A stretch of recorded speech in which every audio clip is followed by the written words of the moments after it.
Bonjour et bienvenue, vous êtes sur RTI 1 et vous suivez le journal. Le CIFOR et ses partenaires s'engagent à améliorer les compétences de leurs agents. Ils étaient réunis en séance de travail dans la commune de Cocody et aussi leurs échanges ont permis de faire des propositions concrètes visant à protéger la réserve botanique de Divo, Ouredou Kouadio et Khalil Diomandé. Créée en 1935, la réserve botanique de Divo, avec ses 6802 hectares, connaît aujourd'hui une dégradation très avancée. Comment restaurer et préserver cette biodiversité? La question est au cœur d'une réflexion initiée par le Centre international de recherche en agroforesterie. Un inventaire qui a montré que dans la zone de Divo, il y a certaines espèces qu'on ne retrouve plus dans le domaine rural si ce n'est dans cette réserve-là. Alors donc, le ministère des Eaux et Forêts veut faire de cette réserve-là un sanctuaire de biodiversité avec l'appui de son partenaire CIFOR ICRAF. Ce cadre de réflexion a été mis à profit pour renforcer les capacités des chefs de village et des jeunes sur la question de la préservation de la forêt. Au nombre de ces forêts, il y a également des réserves, dont la réserve botanique de Divo, qui est un patrimoine, j'allais dire, national, qui a également subi cette dégradation. Les causes sont multiples. Il y a le développement de l'agriculture qui fait qu'il y a eu des entrées dans certaines réserves, dans certaines formations, dont la réserve. Il y a eu des cultures de rennes qui ont été faites dans cette réserve-là, au départ de façon indiscrète, mais avec l'étendue de ces plantations aujourd'hui, ça ne peut plus se cacher, ça se voit, ça est sur les cartes. Chacun des participants engagés pour la sauvegarde de la faune et de la flore s'est vu décerner un certificat. Pour les femmes, l'actualité, c'est Octobre Rose, le cancer du sein, une maladie grave que nous ne pouvons ignorer pour sensibiliser la population. Le GSPM, en partenariat avec une ONG, a procédé au lancement d'une campagne de dépistage dans la commune d'Adjamé. Cette initiative vise à alerter les femmes sur les risques de cette maladie. Yves Niazalé et Sidonie Davila. En Côte d'Ivoire, le cancer du sein est le plus répandu chez les femmes. Selon les statistiques de 2022, 3869 cas ont été recensés pour 2092 décès. Pour lutter contre cette maladie, le service médical du groupement des sapeurs-pompiers militaires et l'ONG Citoyens du bien-être lancent une campagne de sensibilisation pour inviter les femmes à se faire dépister et mieux prévenir la maladie. Ce mois d'octobre rose qui cadre avec la prévention du cancer du sein, il était important que nous menions une activité pour pouvoir être aux côtés de nos femmes, de nos personnels, de nos épouses qui sont sans cesse exposées devant ce risque. Pour le prévenir, les spécialistes rappellent les signes précoces et appellent les femmes à se faire dépister. Généralement, la plupart des signes que nous trouvons, c'est des différences de forme au niveau d'un sein ou des deux. On peut avoir un aspect, comme on dit, un peu aspect peau d'orange sur un sein qui est qui a un volume plus important qu'un autre. On peut avoir une douleur simplement au niveau du sein. Touchée par les informations partagées au cours de cette campagne de sensibilisation, une participante encourage les autres femmes à se faire dépister. C'est vraiment l'occasion de pouvoir sensibiliser les autres femmes qui ignorent même qu'on a besoin de savoir quelles sont les différentes mesures préventives qu'il faut prendre. Cette journée de sensibilisation aura permis de renforcer l'engagement des femmes pour leur santé en leur apportant les informations nécessaires pour se protéger et prévenir le cancer. Et ensemble, nous pouvons renforcer la prévention et promouvoir des actions positives. Alors, je vous invite à vous faire dépister. Pendant 2 jours, les envoyés de l'Union africaine étaient en travaux ici à Abidjan. Ils ont pris part à la 15e retraite annuelle sur la paix, la sécurité et la stabilité en Afrique. Parmi les points abordés, la consolidation de la paix avec une attention particulière sur la diplomatie préventive. Plus de précision avec Mahama Traoré. Que faut-il retenir de cette 15e retraite annuelle des médiateurs de l'Union africaine tenue à Abidjan?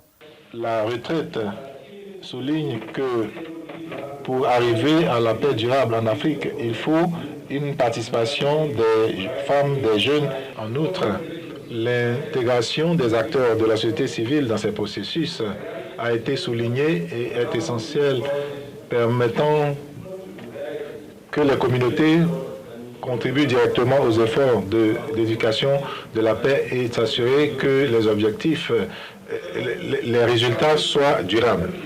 L'histoire retient que la rencontre d'Abidjan consacre désormais le principe de la diplomatie préventive comme levier d'action de l'Union africaine dans la résolution des crises. Pour l'Union africaine, il n'y a pas d'alternative, évidemment, que de promouvoir la diplomatie préventive et la médiation. Comment est-ce que nous y parvenons? Il nous faut travailler avec tous les acteurs ici présents, y compris les communautés économiques régionales. Il nous importe cependant de travailler à réunir des fonds complémentaires à l'effet d'engager une prise en charge optimale des opérations de maintien de la paix et des initiatives de prévention et de médiation sur le continent. Pour sa part, mon pays, la Côte d'Ivoire, continuera d'adhérer aux politiques et aux pratiques innovantes de l'Union africaine dans les domaines de la prévention et de la médiation, incluant les acteurs nationaux, régionaux et internationaux, y compris les groupements de femmes et de jeunes.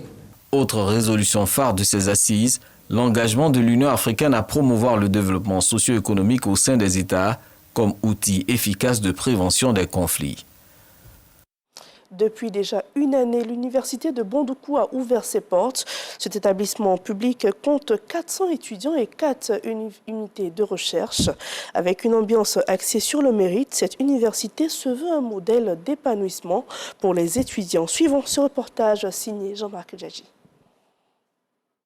La ville de Bondoukou, chef-lieu de région du Gontogo, vit son train-train quotidien. À l'université publique, sise à l'extrémité de cette localité, la vie estudiantine est particulière. Aujourd'hui, c'est jour de sport.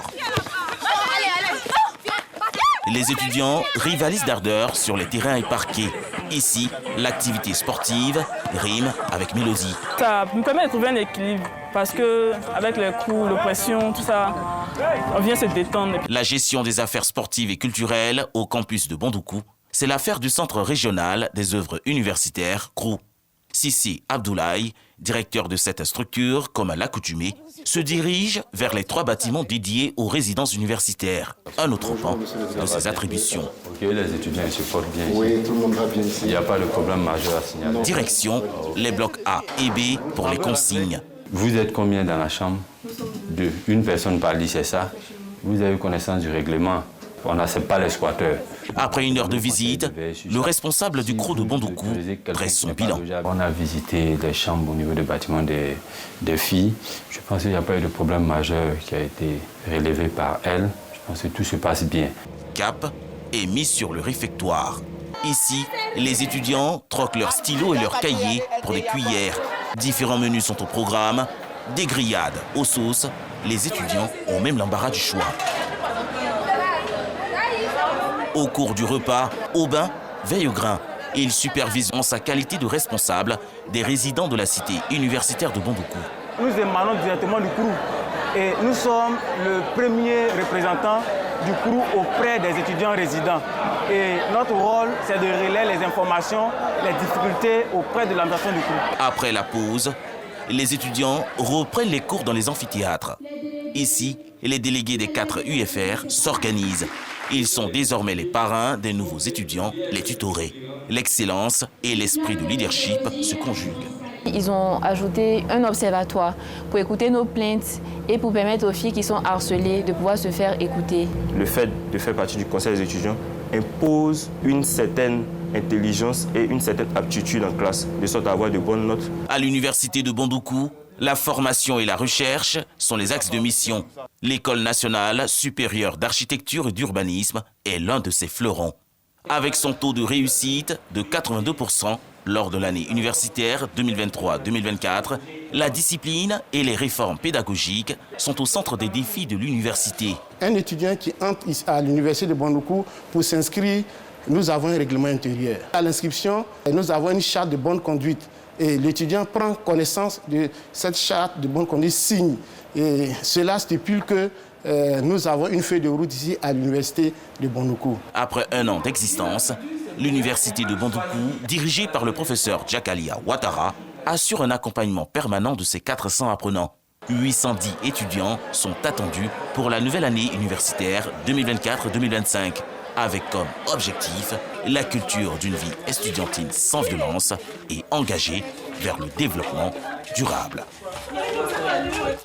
Face à l'augmentation des besoins alimentaires, l'ANADER innove avec un programme de culture hors sol. Ce concept, alliant modernité et durabilité, a été présenté aux producteurs dans la commune de Bingerville. Une initiative prometteuse pour garantir des aliments sains et en quantité suffisante. Suivons le reportage de Lanciné Bakayoko. Deux domaines spécifiques nécessitent des renforcements urgents. La gestion des aménagements d'irrigation et de fertilité des périmètres maraîchers collectifs, ainsi que le développement des systèmes de culture sous serre et hors sol, avec un accent sur l'utilisation d'équipements importés et de matériaux locaux plus accessibles. Aujourd'hui, la culture hors sol est une innovation. Une innovation pour anticiper sur beaucoup de questions qui commencent à se poser en Côte d'Ivoire, notamment les problèmes du foncier. Il est question de parler aujourd'hui de productivité que de production.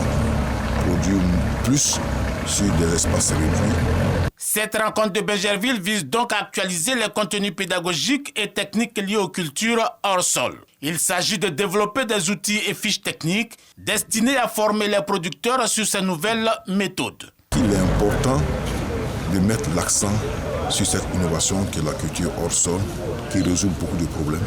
Les problèmes de la qualité des aliments, les problèmes des attaques des aliments par les insectes ravageurs. Il est maintenant question de garantir une production durable, à la fois rémunératrice pour les producteurs et abordable pour les consommateurs, contribuant ainsi à lutter contre la vie chère en Côte d'Ivoire. Les 30 finalistes du concours Miss France 2025 s'apprêtent à vivre une expérience inédite ici en Côte d'Ivoire. Pour la première fois, leur voyage de préparation se déroule ici. C'est le ministre du Tourisme, Siandou Fofana, qui l'a annoncé lors d'une conférence de presse dans la commune de Kokosi. Patricia Omoetia. Ce séjour prévu pour le 17 novembre prochain illustre l'attractivité grandissante de la Côte d'Ivoire, non seulement en tant que destination touristique, mais aussi en tant que symbole de stabilité sous la direction du président Alassane Ouattara et du Premier ministre Robert Begré-Mambé. Les 30 prétendantes vivront une immersion totale dans la culture ivoirienne, découvrant les paysages naturels de ce beau pays d'Afrique de l'Ouest, baigné par l'océan Atlantique. Durant ce voyage, elles auront l'opportunité de goûter à la richesse culinaire locale et de s'immerger dans un patrimoine culturel et historique unique. Il faut signaler que cette immersion en Côte d'Ivoire est une première dans l'histoire du concours Miss France, ce qui marque un moment historique pour les deux nations. Frédéric Gilbert, président de la société Miss France, a exprimé sa joie quant à ce choix. Signalons que le ministre Siandou Fofana s'est réjoui de cet événement, affirmant que la Côte d'Ivoire est la destination idéale pour une immersion au cœur de l'authenticité africaine. La société Miss France nous fait l'honneur de venir héberger pour la première fois en terre africaine et plus particulièrement en terre ivoirienne l'ensemble des Miss France pour l'édition 2025 avec la Miss de 2024. Comprenez la joie qui m'anime et le bonheur que je ressens. Et dans ces circonstances, mes pensées vont à l'endroit du président de la République. Il faut noter que ce séjour en terre ivoirienne ne manquera pas de marquer les esprits et d'ouvrir une nouvelle page dans les relations culturelles entre la Côte d'Ivoire et la France. Au Sénégal, c'est le grand départ pour la campagne des législatives du 17 novembre. Elle a officiellement démarré et l'effervescence règne dans les quartiers généraux des partis. Au Gabon, l'excitation monte à l'approche du référendum constitutionnel prévu le 16 novembre. Le ministre de l'Intérieur a annoncé que la campagne électorale va démarrer le 7 novembre et se poursuivra jusqu'au 15 novembre prochain. Le gouvernement a décidé d'autoriser les observateurs internationaux à surveiller ce vote. Le nouveau projet de constitution introduit un régime présidentiel en lieu et place au régime semi-parlementaire actuel. C'est la fin de ce journal. Merci à tous de nous avoir suivis. À demain.